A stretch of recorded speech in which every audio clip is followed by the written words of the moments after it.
Hello, everyone, and today we have the honor of meeting Wesley Jermaine Johnson. He's a phenomenal writer and producer.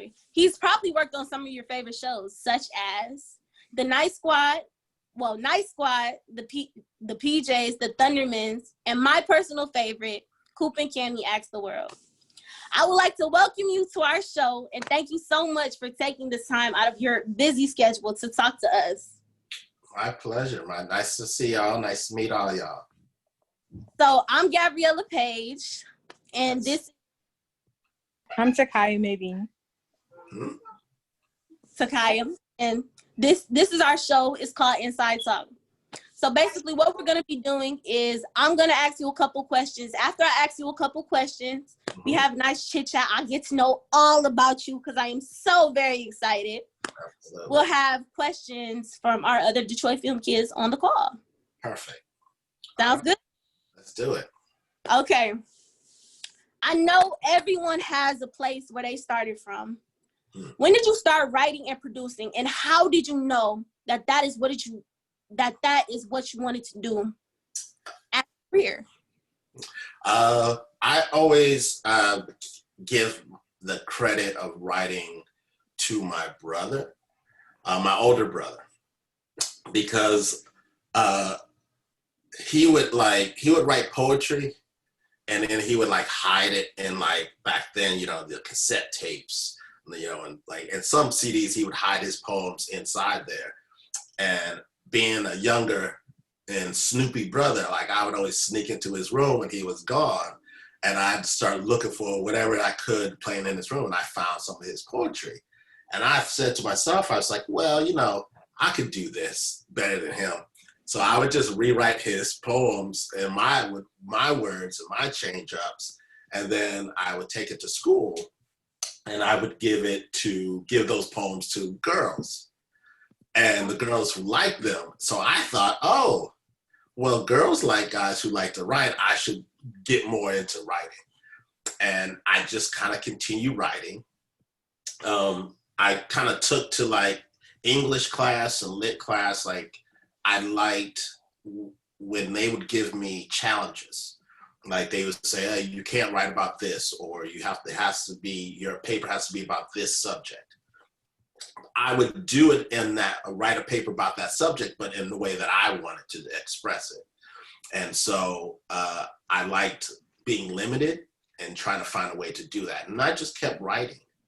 And eventually, I think it was probably my senior year in high school, the summer before my senior year, I saw two movies that changed my whole life and decided that's what I want to do. I watched Alfred Hitchcock movie called Rope. And probably 2 weeks later, no, 3 movies, 2 weeks later, I watched a movie called Raging Bull by Scorsese. Then Spike Lee's Do the Right Thing came out in theaters, and I watched that. And that was probably 2 or 3 weeks back to back, boom, boom, boom. And after I saw those three, I knew I wanted to take my writing, and I wanted as many people to experience it as possible and be entertained by it. And I saw those, and I said, well, movies is the thing for me. And I just started buying anything I could find to about screenwriting, about filmmaking, everything. And most of those books were Spike Lee's books that he would write up for each movie. He would put his journal, and then it would also have drawings in it. It would have the script in it. It was everything, and I just studied it. And so I knew then, filmmaking was going to be my thing. That's amazing. That was a good story. Very good. Thank you. We all know COVID-19 has been taking over, unfortunately. It's affected the way we go to school, the way we interact outside of our home, the way we just interact in public in general. So what we want to know is, how has COVID-19 affected the project? No, has COVID-19 affected any of the projects that you are working on now? And one thing that has changed for you during this time? I'm sorry, go ahead. Let's see. Well, yeah, I mean, it has affected, like, we were finishing up season 2 of Coop and Cammy. We had like 4 more episodes to Down. do. Shut the door. Do not come back to the door. And they told us to basically go home.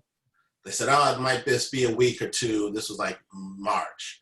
Might be just a couple of weeks or 2. We'll figure it out. We'll call you back. And then they just never called. Probably 4 weeks later, they said, like, you know, we're just not going to continue this season. And, you know, we're just going to wait and see, which is fine because it was only 4 they gave us 4 extra episodes. So we just didn't shoot those. Mm-hmm. So it affected that. It affected me on a level where, as I was saying a little bit earlier, COVID for me as a writer, right? As a writer, and you guys will figure this out and see this for yourselves when as you're doing it. Writing is very like it's a solo kind of thing. Like you don't need a lot of things to be a writer, right? You just need your thoughts, some paper, some pen, a computer, something. So it's really isolated. So being at home, forced to be at home, and writing is perfect for me. Right, I don't have an excuse to like be unfocused, you know what I mean? Because I'm just here and I'm just working. So during this period of time, like Scott, my writing partner, and I have just been like busy. Like we got our payment for the Vin Diesel movie that we wrote. That they will be shooting that next year, hopefully, knock on wood, but that one's called Muscle. And then we got hired to do a rewrite of another feature movie that's going to be coming out soon, or they're going to start shooting it soon. It's basically an ice hockey in Harlem. We call it the Harlem Saints. And it's these kids like your age, right, who their roller rink gets shut down in Harlem, and one of the kids is trying to go to this other school. He's trying to leave, but he doesn't tell his friends, but he wants to transfer to another school, but he can't afford it. He's smart enough to get in, but he can't afford it. So they offer him a scholarship to play hockey, and he's like, I don't know anything about hockey. He's like, I know about roller skating though. And so he's got to get his friends and his school to allow them to form a ice hockey team in Harlem. And then they start using their roll bounce type of roller skating and translate that over into ice skating, which kind of helps them through this tournament. And so it's like a family movie, like Mighty Ducks, but for us and in Harlem. And I think Terry Crews is attached to star in it, and I think he's going to direct it maybe. So we got that right away, and then we've been pitching TV shows. We have this one TV show that we pitched. It's like a workplace comedy that'll be like multicam show called Wheeling and Dealing. It's basically takes place in a car dealership in Fresno, and there's an actor attached, a comedian attached to that. It's kind of his life story. It's like they hope, and everyone hopes this, right? But they hope he will be like the next Kevin Hart. And so he's really funny. His name is Dino Archie. So we took his life story and we're pitching that. We have a pitch to ABC in a couple of weeks, so they're interested in it. We have we've been pitching a show called about a black punk band. So it'll be set like Atlanta. The tone of the show will be like Atlanta or Dave. So people are really kind of excited about hearing that. And then I pitched the show to Disney, which I didn't think that they would ever buy. Like, it was just a meeting that I thought they just wanted to meet us. And that department hasn't met us before, the development side, but they heard about our work on Coop and Cammy, and they're like, oh, yo, we want to meet you guys. So I thought it was a general meeting. Then they're like, hey, wait, before you hang up, we're open to any ideas that you guys might have. And I said, well, look, I have this thing, but I don't know if y'all would ever do it. But I want to do a show where it's this town that gets built up like this tech, like Silicon Valley, but it's just full of kids, like the smartest kids in the world, because they're basically saying, you adults have like messed up the planet for us. Y'all have left us like to just with staring at like storms and climate control, all this stuff. Y'all messed it up. Y'all don't know how to fix it. So sit down, shut up, and let us figure it out for ourselves. So the whole town is about kids figuring out how to save the planet for themselves. And there's like this Will Smith type of character who her name is Lonnie. So they bought it, they liked it, and so we're like finishing up the deal for that to begin writing on that. We've just been busy, so it's affected me in a good way. Although everything else in the world has been upside down, I've been trying to pour my emotions and my feelings into my work as much as possible. So for the future, I'm not sure what's going to happen with production, because I don't think even Disney or Nickelodeon, they don't know what it looks like and how we're going to be able to shoot projects.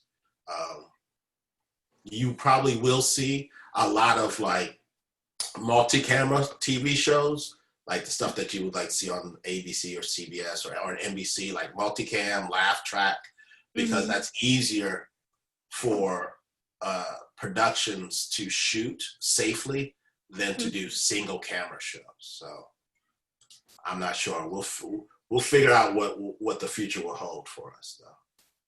That's amazing. I want to watch all of the shows, everything you described. I just want to watch it now. Me too. Fingers crossed we get them through. Hopefully. It will. Everything will happen. Yes. So my family and I, we love your shows, all the way from the oldest all the way to the youngest. So I want to know, in your writing, how do you stay so relatable to all ages? Because everybody can connect to what you write. And yeah, how do you stay relatable? I feel like, and I don't know if y'all know, I think I've mentioned it, but I'm from Pontiac. So I'm born in Michigan. We moved around a lot, you know what I mean? Every time my dad got a promotion, we'd move. So I learned really quickly that there's like a common connection between all of us, no matter where you live and this and the other. A lot of that is just comedy. You know what I mean? We all want to laugh. We all need to laugh. You know what I mean? Some of that laughter is self-care. You know what I mean? So I found like how to make humor work for all of us. And I kind of figured that out as a kid. You know what I mean? I was like the stupid kid at the family reunions who were able to just do stuff to make my little cousins laugh, my older uncles and aunts laugh, like they would, So I kind of figured that out pretty quickly, I guess, that we just all want one, a simple thing. But for kids, like, for Disney is weird. Like Disney television, and this is now the real. Disney television, if you haven't noticed, is completely different from Nickelodeon. And having worked at both, they have different rules. So Nickelodeon lets us like off the hook a little bit more, right? We can just go there and do stuff, right? And say things. And Disney is a little bit more controlling, you know what I mean, of what you can do and can't say. But even between those two, ultimately kids just want to laugh. They want to be inspired. They want to see, it's kind of like what we call wish fulfillment, right? We want people watching it and to look at it and say, oh, I wish I was doing that. Or I wish I had said that. Or I wish I had like could talk to my friends that way, you know what I mean? Or I wish I had a friend like that in my life. So we just kind of start from a point of view of what would we think kids and people want. you know what I mean, and for their own life and their own lives. And so we just start from there. And then I literally start writing just all the silly, stupid things that I did as a kid. It all starts from there. And the best writers, the other little secret sauce. Ooh, secrets. Go ahead. The best writers in the TV, whether or not it's kids, whether or not it's like, 8 p.m. or 9 p.m. like comedy, the best writers are those who are willing to share their embarrassing stories within the writing room and talk about it, because by talking about it, it becomes something that is usable in the television and an episodic show. And so those people who just like, I don't want to talk about my stuff, how weird I was, or the stupid thing that I did yesterday, are never going to be able to write the comedy to a certain degree, because they're too protective of their own egos, right? Like the best comedians, if you could probably think about the best comedians, kind of all talk about their flaws. They're not afraid to talk about themselves, and those it makes it relatable also to kids, I think. Okay, that's awesome. I know you have a lot of work in your that you have done. I know you have a lot of work that you've done. What's your favorite episode or project that you've worked on? Because you have so much. I just want to know. Man, I've never been asked that question. That's a good question. Wow. Probably, man. How about I'll do features and I'll do TV. How's that? At least that might give me a better chance. I say like probably the best time I had for a feature was when we rewrote we basically rewrote the movie Soul Plane. Mm-hmm. And we lost arbitration, which means we had to go to a court to argue whether or not our work that we contributed to the movie was enough to warrant our names being on it with the other original writers. But for some reason we lost. But it's funny because my dad will call me sometimes and he'll be like, "Oh, Soul Plane is on DirecTV and I see your name as written by it," which is, it shouldn't be, but sometimes it's there. So that was the best time because, one, it was Kevin Hart's first movie. So going way back to that, seeing him like taking it on, you know what I mean? And taking on the role with so much like swagger, even though it was like his first movie, you wouldn't realize it was. Mm-hmm. Meeting Method Man, meeting Snoop, like I was there like every day on set with everyone. We're still maybe adding some jokes. So that was the best time for a feature. I think for TV, probably this last year with Coop and Cammy was great, man. Like I didn't know it was going to be that much fun, but it was really, really, really dope. Yeah. Yeah, I have fun watching Coop and Cammy, most definitely. Okay. Yeah. Okay, so right now we're gonna open up questions. After I ask this last question really quick, because we kind of ran out of time a little bit. After I ask this, I'm gonna open up questions to any of the Detroit film kids. Any of you guys have questions for Wesley Jermaine Johnson? I think you guys know who he is. He wrote The Night Squad. He worked on The Night Squad, PJs, and the Thundermans, and so much other stuff. So if you have any questions for him. So my last question is, what advice do you have anybody watching right now, or us, future directors? I say like, just make sure you are writing. You know what I mean? If you're going to be a writer, write as much as you can. One of my film school, I went to film school in Chicago. One of my teachers there said to me, if you're gonna be a writer, then write. I don't care if you're writing like, ads in a newspaper. A writer writes. They always write. If you want to direct, then direct.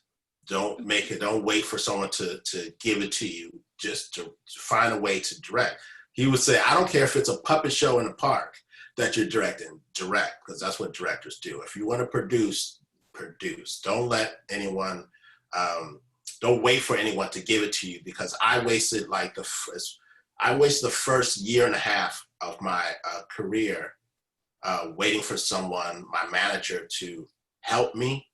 And what I learned right away is that I'm still going to have to do 80% of the work. I still have to grind. I still have to make the connections. So you got to make it work for yourself. Don't wait for anyone else to make it happen for you. That's awesome. Does any of the other Detroit film kids, do you guys have any questions for Wesley Jermaine Johnson? Any questions? I see Harlem has her hand up. If you can't. Harlem, okay, you can unmute yourself, Harlem, and start talking. And did you write any books, or stories? I have not written a book yet. I wrote a comic book, and I'm hoping to write some more comic books coming up soon. But I will write a book. I just have not done so yet. But that's definitely on my bucket list before it's all said and done. Yeah. Okay. Any more questions from any of the Detroit film kids? Nobody? Okay. I got a question. I do. Okay, go ahead. So, I think I'm still the only writer in the group. I'm new. Came about like a week or two ago. Okay. And then so, I love writing. I like making stories, and I want to know, how did it feel to bring your first story to life, what you've been working on for months, maybe even years, and just seeing it come into reality, and everybody get to see it the way you see it? It was probably the first time that happened professionally was when we worked on the PJs, the Eddie Murphy claymation animated series, and it was great. I mean, it was everything that I had hoped it would be. You know what I mean? It was humbling because you also realize how many people had to come into the project to make that work, and they all gave their talents and their, from the animators to the voice engineers to it was a little, daunting to realize how many people worked for me to make this stupid fart joke or something like that. You know what I mean? They did it, and what you'll also find as a writer is that, at least for me, I'm never satisfied. Even though watching it and realizing that I did that, I was also not satisfied because I knew I could do better and that I would always do better. But you got to sometimes shut that off and just be happy with the success and not get caught up in self-doubt, because it still happens to me now. You know what I mean? I read something or I hear something or I watch Coop and Cammy and I'm like, oh man, I wish I could have done a better joke there. But, ultimately I'm happy, and I can always tell people I get up and I'm happy because I'm doing the thing that I wanted to do. And not a lot of people can say that. And I wish people could. So keep going and keep getting after it. And, you'll get tested. There's always going to be tests. People are going to test you. The business will test you because it's easy to walk away from it. But if you stick to it and you weather that storm, you'll get ahead. And then there'll be another test. And you'll get tested again to make sure that, are you sure this is what you want? We're going to make it a little bit more difficult. But if you just get through, you'll level up and you'll just keep moving forward. But don't be afraid of the tests. Those are necessary. Okay. Okay. Thank you. Does anyone else have any questions? Actually, I got one last question. How long does it take for you to typically make a script? It does depend on how long. So like a 45-minute episode or 25-minute. How long does it take to write a script and finish it?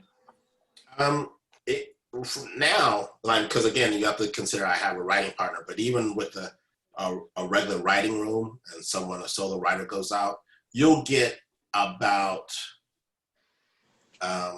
10 days to write your script. But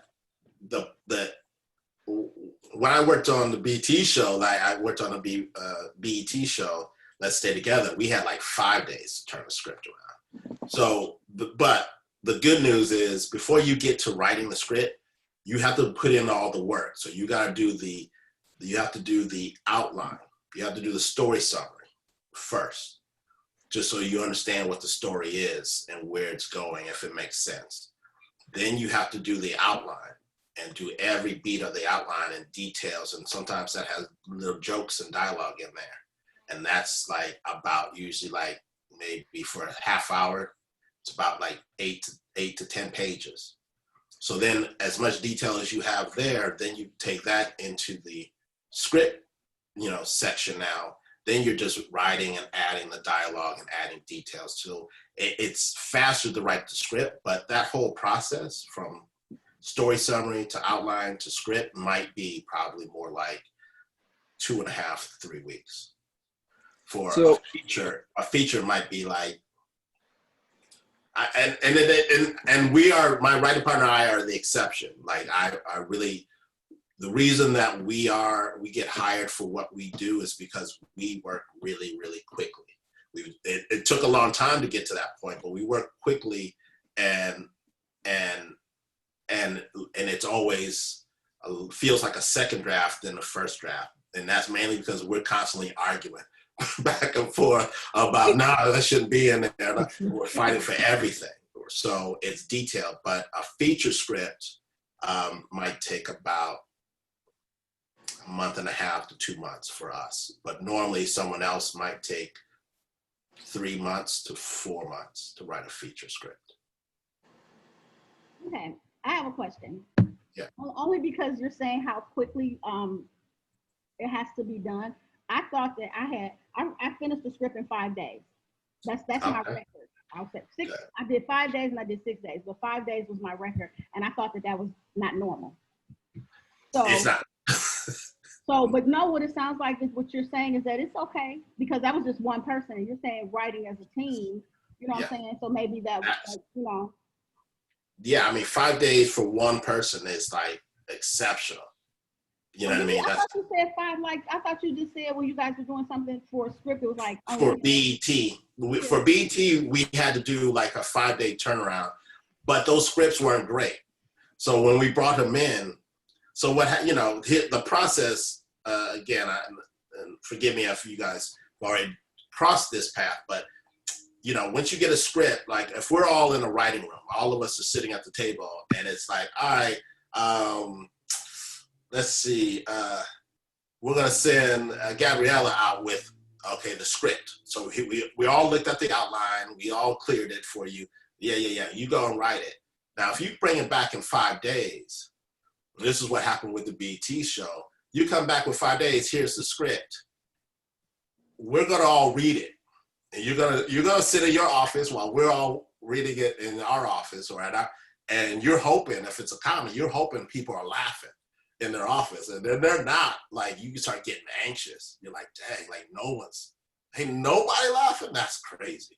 And so we then get all together, and then we go from page 1, we start talking about who had like a problem. Anyone have a problem with page 1? Anyone have a note? And then the avalanche of voices from everyone who are just like criticizing your work, criticizing your art.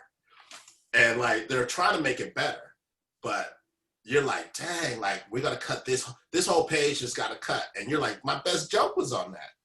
Nah, it's gotta go.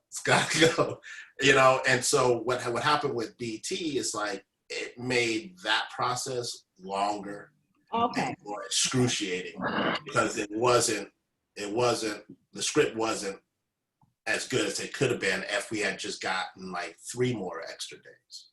You know what I mean? To self-police ourselves. But that makes sense. I get it. Okay, that makes sense. Any more? Go ahead. Any more questions from any of the Detroit Film Kids? You want to talk to him? Any questions? Any just thoughts you want to say? I see someone in Florida. Okay, you can unmute yourself and start speaking now. What was your first film? The first film that I wrote and sold was a movie. It's a Switching Bodies movie, romantic comedy called Ain't Nobody Like the One I Got. And that's what kind of put us into the game. We wrote this script and MGM bought it, and then we were in, but they never made the movie, which is something I had to learn. And as a writer, this would be something no one had told me, no one expressed to me, that people will buy your script just to buy it and put it on their shelf and never make it. And the reason they do that is, look, if I start a company, production company, right, and say the twins here write a script. So I just started my company. I don't got any money, but the twins write a script. I'm like, yo, I'm gonna buy that script for $800,000. So I spent that much money. Now I get to write off my taxes for that. Plus, now my company is valued at least at $800,000 because now I have a product that I bought that is worth $800,000 that's sitting on my shelf. So that's how much my company's worth. So now I can go to the bank and say, I need a loan for $1 million. Well, what asset do you have? Well, I got this script that's bought for $800,000. The value is $800,000. Well, who said it's $800,000 value? I do, because I bought it. So that's how much. Here's the receipt. So I have assets. So that's how they kind of keep tricking the game. Now, if they make that movie, and they shoot that movie, they make that movie, and it makes $50 million, I have to pay taxes on $50 million. So it's better for me to just buy the script and not make the movie, so I can continue making more money for my company. And no one tells you that. Like, it's just like the dirty sauce of like the business. And this is like what I'm telling you, one of those tests that you'll get hit with. You're like, well, why just make my movie? No, we're not gonna make that movie. Well, can I have the script back? No, you're not gonna get it back. But thank you. We really like you. So things like that will happen, but you can't like sweat that, you know what I mean? You gotta just don't even worry about that. You gotta just keep doing your work, because eventually someone will make it. So I would say that was the first thing that we ever sold that was a feature, but the first thing that we actually worked on that got made was Soul Plane. And that was a whole different level up for us. So. I've been shelved twice. Yeah. I didn't know, I didn't get it. I'm like, but they paid me. like they did, what are we doing? Like, I've been shelved twice. Okay. So, the really dirty sauce is like, Disney, right? Now I'm giving you the real.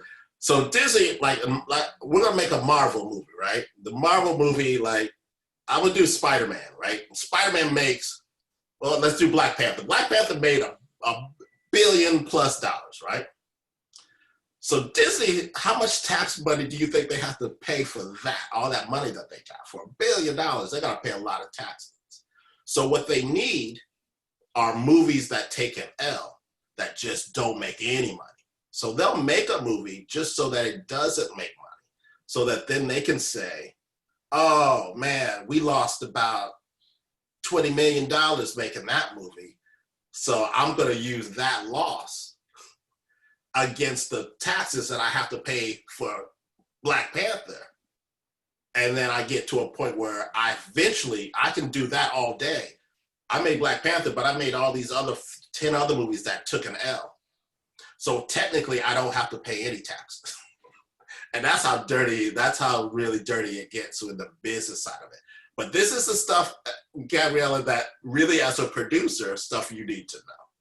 Producers need to know why a movie's being made, how it's being made, and why a company is really trying to hire you to produce this movie or not, which is why you have to just control everything as much as you can, because then that kind of stuff won't happen.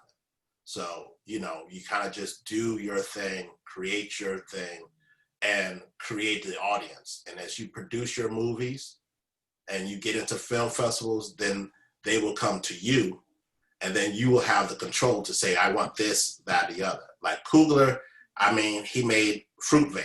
Nobody wanted to make that movie. He did it. He found a way. He did it, and he controlled the outcome of the success of that movie. And because he did that, now he was able to do the next movie and the next movie, and the budgets got bigger and bigger. And now, I mean, he can do whatever he wants because of Black Panther. But start out owning your projects, you know what I mean? And don't give that power away to anybody else. You know what I mean? Mm-hmm. I never thought about what all goes into it and that whole process. I didn't even know that could happen. Yeah, I know. Like that, like bought your stuff, your work could get bought and never used. Yeah. Wow. But here's the upside is I could still go around town and say I sold a script to MGM. And that's worth something. So I can go down the street to the next studio who's saying, well, why? What's so interesting about you? Why did they buy your script? Well, maybe I want to buy a script from you. What do you got? And then you continue to talk. And that's where it came down to, again, to that Disney meeting where I was like, all right, well, it was nice meeting you, peace. And they were like, no, hold on. Tell us some ideas that you have, because they know we have ideas and they know they want some of those ideas if it works. And had I not sold anything or had I not worked on anything before, I wouldn't have been in that position. So always find the victory, find the win. That's a win for you. If you can't find a win, if there's no plus in it for you, it might be a trap. Don't worry about it. But if I can see the victory in it, you know what I mean? Meaning I'm going to do this short and it may not sell, but I can get it to a film festival and that's a win. You know what I mean? So just find your victories. Don't let anyone like push you out of what you want to be. Try to control it as much as possible for as long as possible. And then, you know, just know, you know, there's more coming, right? Mm-hmm. So I'm really, I think you guys are in a great position because like I was saying earlier, I didn't have this. Like I didn't have a school that supported my artistic, like, you know, thoughts and endeavors for film and writing. So y'all are already way ahead of me where I had to figure it out the rough way. But I mean, anything I can do to, you know, help you guys, let me know. If you guys, any questions later that anyone thinks of, please feel free to, you know, because, you know, I'm from the Yak, so I respect all of y'all. I want y'all to win. So. Okay, I Florida think in the house too. Yes. Florida is international, so we're all over. I think we have time for one more question. Does anybody have one more question we can ask? Is there anything else you want to say? Me? Yes, sir. Oh, man, I say like, just remember to like keep going. Don't let it, I mean, if this is what you want to do, then you'll find a way to make it work. I mean, even if that means you have to write, you know what I mean? You got to do a Spike Lee. I'm going to be in it and I'm going to write it and I'm going to direct it and I'm do what you have to do. But then start finding research, just keep researching writing. Like, I feel like my first, like one of the things, as you start researching, for me, again, as a writer, and I'm reading other scripts, reading scripts as much as possible because you can find different styles that work for you. Also understand that the business, if you're looking at it from the Hollywood business, they want the same thing but different. So they want you to like give them something that they kind of already understand, but they just want you to give it to them in a different package. Mm-hmm. And that package is going to be your personal voice, your point of view. So as you research and continue your studies, you'll start to find things that make sense for you and grab onto the thing that makes sense to you. And don't worry about the rest of it, the rest of the stuff. You'll start gathering rules that make sense for you. Like I have certain rules that I can't like, that may not make sense for other writers, but for me, it is how I just go about it. And as an example, one of those first things, like I would write and I would get to halfway through the script and I would just like, this ain't going anywhere. And then I would get frustrated in writing that script. And then I would just put it away and I was like, oh, I got this other idea. I'm gonna work on that. And I start writing that one. And I get halfway through and I'm like, man, I ain't feeling this one either. And the problem was, and I had to learn that, I read this in some screenwriting magazines and books that finally popped. They said, you need to, and this works for producing, works for directing, even if it's a scene, you need to know what the end is. If you don't know what the end of your story is, if you don't know what the end of that scene is supposed to be, if you don't know what the end is, it's like saying, I'm going to go on vacation, but you don't know where you're going on vacation, right? Mm-hmm. So you don't know whether you need to pack a snowsuit, swimwear, some hiking boots. You don't know what to, you know what I mean? So, and you don't know how much gas to put in your car to get you to the place that you're trying to go on vacation. So eventually your car runs out of gas and you get frustrated.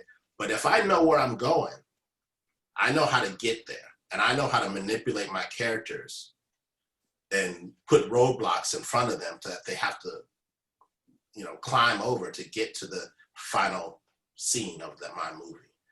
But a lot of young writers don't think about the end first. They think about the beginning and they think about some really cool stuff that's in the middle of it. But it doesn't matter if you don't know where you're going. So when you're coming up with an idea for a story, the most important thing is the ending. And once you know the ending, these are these little tricks. Once you know the ending of your movie, you automatically know what the beginning of your movie is. Mm-hmm. Every movie, and I'm going to challenge all y'all to go whenever you watch a movie now and think about a movie, the beginning of that movie and the end of the movie is the exact opposite of one another. The exact opposite. So when you're watching these movies now, I want you to think about and look at that. How it starts is the direct opposite from how it ends. So if you don't know how the movie ends, but you have a beginning, just think about your beginning and think what's the opposite of that. Mm-hmm. Okay, there you go. I've learned so much from speaking with you. I thank you so much for letting me talk to you. I know time is precious. It just really means a lot for all of the Detroit film kids and I to speak to someone so high up. So high up. You are truly an inspiration. Like, really, when some kids watch your shows and look up to you, and some kids watch your show, look up to you and think like, wow, I want to do this. I want to do this. Like, who wrote this? Who wrote this? Who did this? And I just thank you. I thank you because you didn't have to do that. I truly appreciate you taking your time to speak to us. And you were enthusiastic the whole time. You got perfect answers. You encouraged me. I want to go write 3 books now. I'm pretty sure everybody else does. I want to go write 3 books, a movie, a show, do a play. Thank you. One more question, and then we can head out. Okay. I invited, as you said, you have a partner that you work with in film, a writing partner. I only have one person in this world right now that we can conversate about youthful writing and writing for the youth, and that's Jazara. I invited her to this call today, and she had one question. because she is an actress, she's a writer, and she's dope, and she and I vibe on the same kind of things because she writes for the youth. She likes funny stuff. And she just had one question. Jazar. Hi, how are you? Hey, how are you? I'm good. I just had one quick question. I'm not sure if you answered this already, but did you have to have representation or management in order to pitch your scripts to bigger companies? I didn't at first. We did the thing that got us in. We did a short movie, a sketch comedy movie that was playing at a local film festival out here in LA in South Central. It's called Doughboys Does. So every month he'd have invite filmmakers to present their films. Ours was one, and it was like a rowdy crowd, right? So our sense of humor was not for kids. It was rugged, and everyone there liked it. Then at the end of the year, he would do the best of Doughboys Dozen. So we'd pick one for each month. So those 12. And it would play at the Pan-African Film Festival. We'd have one night and they would show all the movies. And they did not care for my sense of humor. It was a different crowd. It was a button-up, suited up, it was like the black elite in Hollywood. And they were not enjoying my jokes. So I thought, well, that was nice, short career.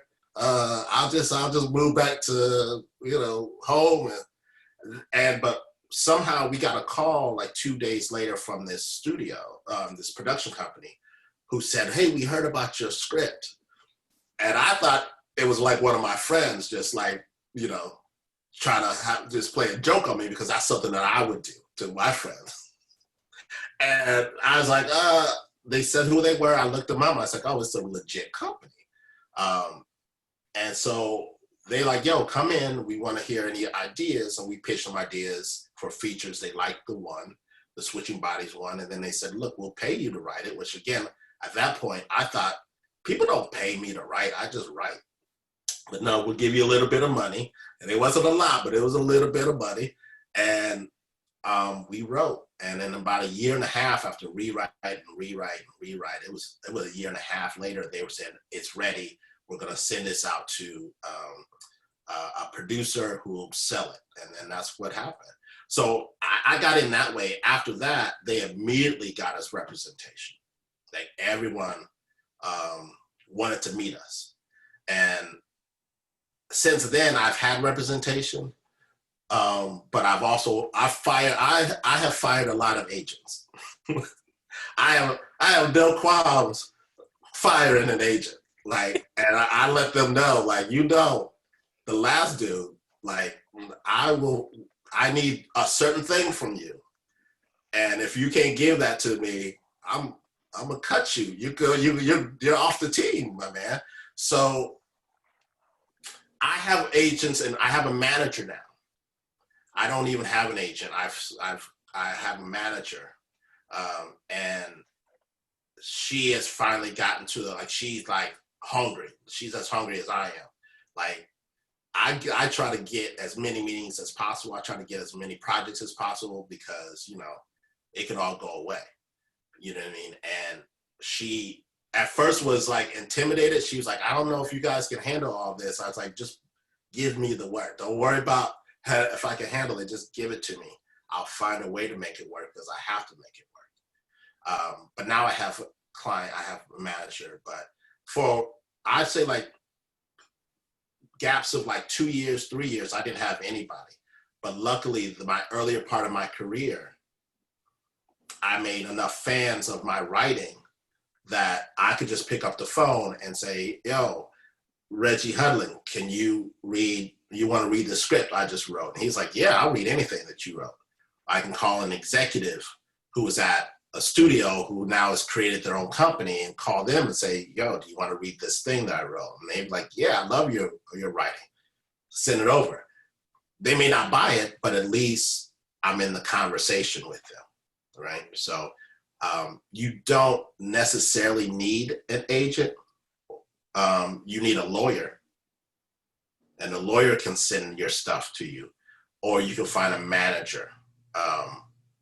But there's a lot of bad ones.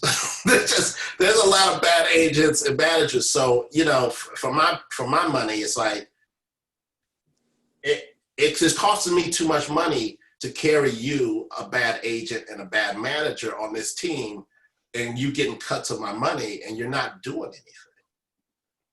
So it's been said to me, you know, like when you get a manager, don't like fall in love with the manager, right? Don't fall, like, there's gonna be a honeymoon phase where they're gonna, like, when you meet someone for the first time, right? And they're like, oh, this is lovey-dovey, this is great. Then they turn out to be monsters, right? Don't fall for it. Just like be like, this is what I want, and be clear what you want. And if they're not giving you that, you understand that they're never gonna be able to give you that, because maybe they have other clients that are higher up on the food chain, so they're more focused on them than you. And once that happens, you know, it's like an abusive relationship. You just got to know to get out, and don't be afraid, because, you know, your work is your work, and that should stand for something, and somebody will want it. You know what I mean? But don't give it away.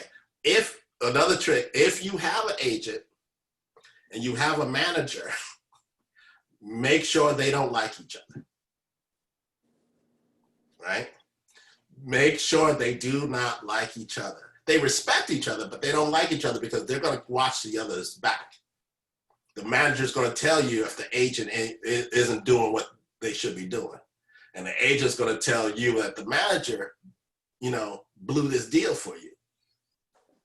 Right? So don't ever get an agent and a manager that love each other, that work together, because they will try to game you and trick you into doing things that isn't for you, isn't the best thing for your career. Thank you. That's all the time we have today. Again, thank you so much for taking the time to answer questions and speak with us. Everybody give him a round of applause. Don't do it. No, I don't deserve that. Thank you so much. It was nice meeting you. Nice meeting y'all. Absolutely. It was nice meeting you. Keep at it. Well, thank you for the advice, because especially the ending part. It's like, I know your ending. That actually helped me out a lot, because I've been struggling with a specific story myself. Watch the beginnings of, watch some movies. You know what I mean? The opposite. I'll give you keep going. I can talk about that. But watch movies. You'll see, even if it's like, I'm an orphan. I'm an orphan that lives in a orphanage. And at the end of it, I have a family and I live in this huge house. It's the direct opposite. Visually, it is that simple. Right? So, thank you guys for having me. And again, you guys reach out through your instructor, and I'm here whenever you guys need me. I have your backs, and I will help you guys as much as I possibly can. All right. Okay. Bye, everyone. All right, guys. Take care. You have a good one. Yay! Oh, awesome. Derek, was that cool or what? Aw. Good job. I'm in tears over here. Oh, how awesome was that? Did I mess up? Awesome? No, you did not mess up. No, You were funny. did great. Denise was laughing.